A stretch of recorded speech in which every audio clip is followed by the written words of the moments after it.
Jadi bukan proses tawar-menawar jamaah. Tapi Nabi kita yang mulia minta izin kepada Allah agar solat yang mulia ini dizahirkan ke muka bumi. Allahumma shalli ala Sayyidina Muhammad. Yang kedua, perintah solat ini Allah abadikan di dalam kalamnya, di dalam Al-Quran yang mulia. Allah sebutkan, aqimis salah, dirikan solat, liduluki syamsi. Yang dulu itu bahasa Pontianak ya. Nah, bahasa Arab itu dulu, lidulu. Dulu artinya sesudah, setelah. Betul. Jadi orang Pontianak nyebut dulu itu bahasa Arab. Liduluki syamsi. Dirikanlah solat setelah tergelincir matahari. Solat apa itu setelah gelincir matahari? Solat zuhur. Ila wasaqil lail, sampai gelapnya malam. Berarti ada zuhur, ada asar, ada maghrib, ada isya sampai gelapnya malam. Wa Qur'anal fajri. Kemudian dirikanlah solat subuh. Jadi zuhur dulu. Karena di alam Al-Quran, di surah Al-Isra, ayat 78 itu, Allah sebutkan solat zuhur dulu. Terakhir baru subuh. Karena subuh ini, sebenarnya solat subuh itu tidak berat. Yang berat itu bangunnya, betul nggak? Solat subuh itu 2 rakaat tidak berat. Yang berat itu bangunnya. Ya. Nah, coba kita lihat. Allah meletakkan perintah solat di surah ke-17. Surah Al-Isra itu. Kemudian di ayat 7, di juz ke-15. 17 rakaat. Di juz ke-15. 1 hari 5 kali kita solat. Di juz 15. Di ayat 78. 7 tambah 8 berapa? 15. Dalam 1 hari 5 waktu, begitu indah Allah meletakkan perintah solat ini. Pernahkah kita teliti itu? Pernahkah kita sadari itu? Jadi jangan hanya mendengarkan firman Allahnya saja. Jangan saja kita baca itu Al-Qurannya saja. Tapi lihat detail demi detail. Kenapa Allah meletakkan ayat ini di surah ke-17? Kenapa namanya Al-Isra? Harus kita pelajari, harus kita dalami maknanya. Jamaah yang dirahmati Allah Subhanahu wa taala. Nah, kemudian sebelum kita mengerjakan sholat, tadi adik-adik kita yang begitu lucu, ada satu adik kita yang membawakan puisi tentang panggilan azan. Tahu azan? Siapa yang belum pernah dengar azan, malam ini kita azankan. Yang belum pernah dengar azan, malam ini kita azankan. Yang belum pernah sholat, tapi jangan disolatkan. Jadi suara azan itu, panggilan azan itu bukan hanya sekedar panggilan untuk sholat. Bukan hanya sekedar panggilan untuk sholat. Panggilan azan adalah perantara kalam Allah memanggil kalam kepada diri kita. Jadi bukan hanya sekedar panggilan untuk kita mengerjakan sholat, tapi perantara. Jadi muazzin itu perantara kalamnya Allah memanggil kalam kepada diri kita. Jadi suara azan itu adalah pemicu. Ya, pemicu terbukanya atau terpanggilnya 5 suara di dalam diri kita. Ini kita bicara hakikat sholat 5 waktu ya. Memang saya tidak akan membahas secara detail, tapi insya Allah ini akan membuka pemikiran kita, membuka akal kita semua insya Allah. Jadi panggilan azan itu jadi sebuah pemicu untuk terbukanya kesadaran 5 suara ada pada diri kita. Suara apa yang terbuka? Yang pertama suara pikiran. Ada azan itu kita dengar, terbuka kesadaran pikiran kita.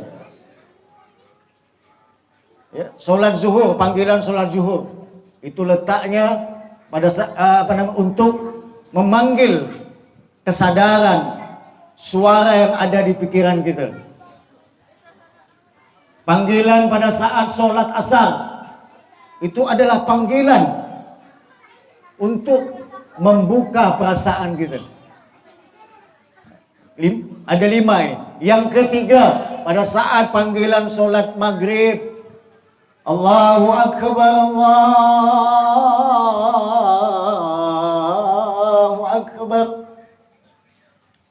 Solat maghrib, ada yang masih nyekip kelayang, ada yang masih gulung benang pancing, ada yang masih ngerokok sebatang. Itu saya biasa gitu.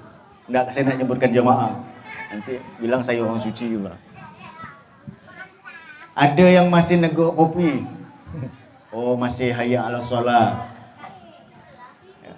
Padahal itu panggilan azan. Memanggil kita melalui muazin. Dipanggilnya pikiran kita.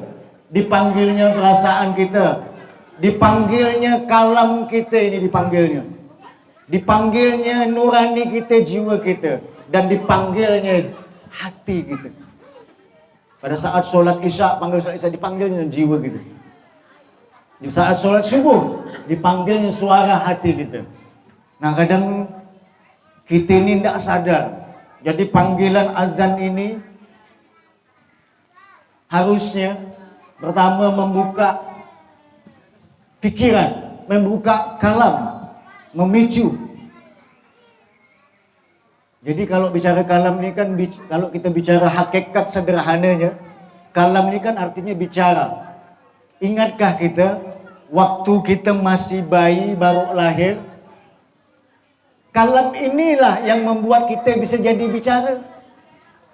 Kalam Allah inilah yang membuat kita bisa berkomunikasi. Sadarkah kita itu? Kemudian hakikat yang kedua, pikiran. Pikiran kita ini ya, selalu berpikir. Harusnya, wajibnya adalah berzikir kepada Allah Subhanahu wa taala pada saat dipanggil itu.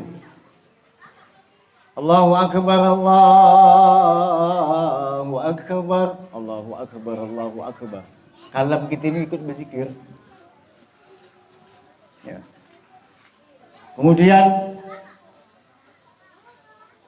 suara perasaan. Pada saat dipanggil Allah melalui azan, ya harusnya perasaan kita ini selalu menghadirkan, selalu merasa yakin bahwa itu adalah panggilan Allah yang mulia. Panggilan Allah, zat yang maha suci. Itu kalau dipanggil harim kita cepat. Ya. Tapi Allah manggil nanti dulu. Tapi kepada saat kesulitan, ya Allah ya Karim, yang mulia, ya Mujibah Salin, Engkaulah yang maha pemberi rezeki. Berikanlah aku rezeki ya Allah. Yang sampai hari ini Allah sulit, dah setahun ya Allah, duit 5.000, 10.000, 15.000, gitu ya Allah. Mintanya sampai meraung-raung, sampai bengkak biji mata. Dikira-kira cepat tak Allah kabulkan? Kira-kira cepat tak Allah kabulkan? Tak ada. Kenapa? Waktu dipanggil, tidak di awal waktu. Memang tetap di tepat waktu, tapi tidak di awal waktu. Karena sholat yang paling utama, yang afdal, as-sholat ala waktiha. Di awal waktu. Zuhur misalnya jam 12.05, jam 11.58. Ini sekarang ya, 11.58, jam 11.59. Kalau sholatnya jam 2 siang, masih tepat waktu enggak? Hah?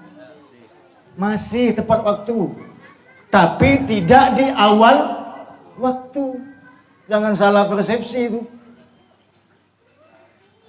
Di awal waktu dengan tepat waktu itu beda. Nah jadi siapakah yang Allah akan utamakan, yang Allah cepat kabulkan doanya, adalah hambanya yang sholat di awal waktu. Waktu dia minta hari ini bisa jadi nanti siang sudah dikabulkan. Tapi kalau kita sholat zuhur jam 2, mau cepat dikabulkan, itu tidak sesuai SOP namanya. Allah nanti tidak adil kepada orang yang hamba yang sholat di awal waktu. Inilah keadilan Allah Subhanahu wa taala.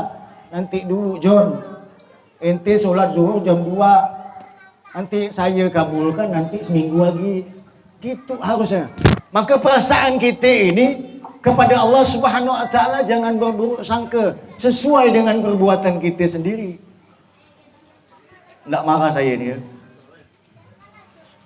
Kemudian suara jiwa.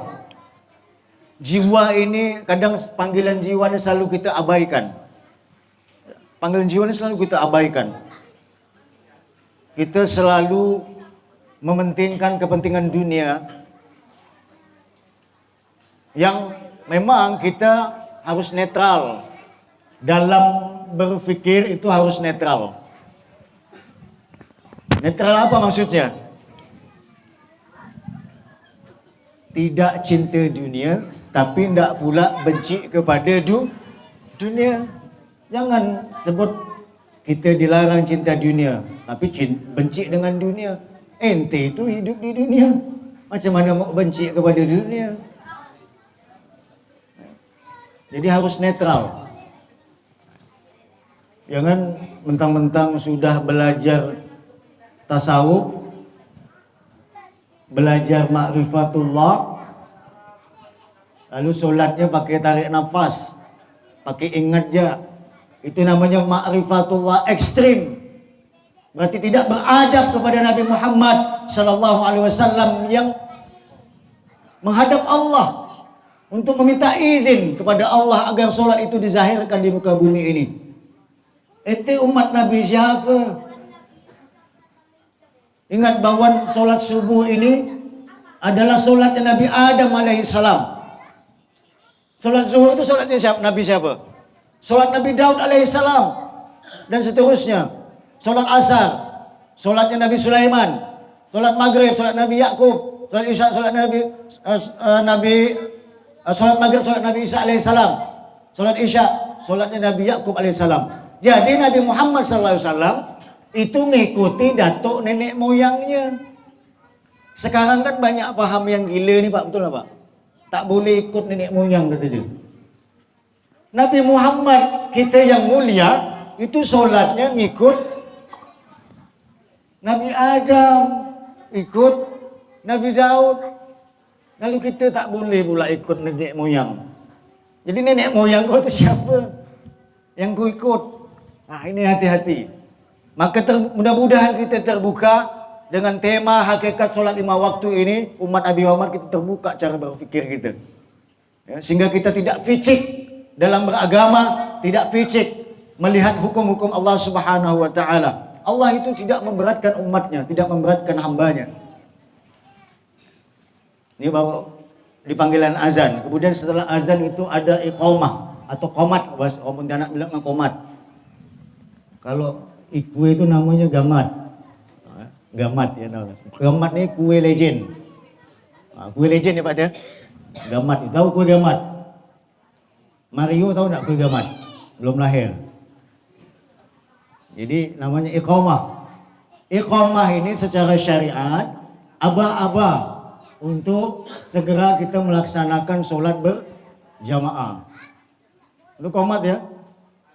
Nah hakikat sederhananya bagaimana cara menunaikan qomat adalah mengerjakan solat 5 waktu, itu hakikatnya. Nah dalam konteks kehidupan bagaimana kita cara menunaikan qomat ini? Kan itu tidak hanya jadi solat itu jamaah yang dirahmati Allah Subhanahu wa taala bukan hanya selesai di masjid ya, balik terbiatnya masih macam belum pernah ke masjid.